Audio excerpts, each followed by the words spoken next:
around about 2009, I went to Auburn Correctional Facility from Shawanga box. And when I got to Auburn box, I learned that a couple of friends that I knew over the years from Rikers Island and upstate was in the Auburn Law Library.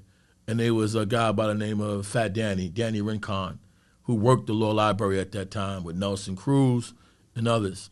And I would send down for books from the SHU, from special housing, and they would send them back up to me, put a little note, when you get out, I want you to come work the law library with us or whatever.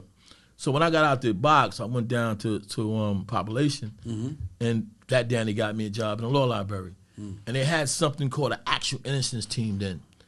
They had guys who were saying they was innocent that would meet in the law library and try to help each other out.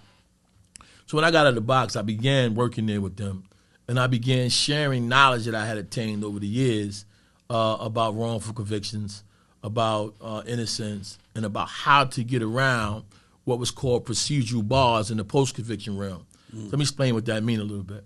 So when you file a post-conviction motion, any time you're convicted for a crime and you're sentenced, that's post-conviction. It's after your conviction. The conviction consists of your sentence and your trial, right? That's your conviction.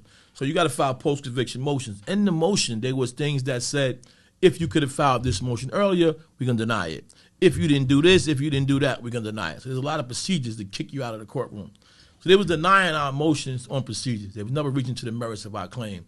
So like me, I've had evidence proving that I was in New Haven, Connecticut, alibis, hotel receipts, police officers, everybody that say, well, I was at New Haven when this murder happened. Guys like Danny had voluminous evidence, man. Informant said he wasn't there when the Quad murder happened, right? So there's a lot of evidence all of us had to prove our innocence. Shabaka Shakur was another guy that was there, and he had alibi evidence. And we would sit around the law library and say, damn, we got all this evidence, and judges is just throwing our evidence in the garbage. We got to come together and figure out a way to let society know what's happening to us. Locally, y'all, only on YouTube.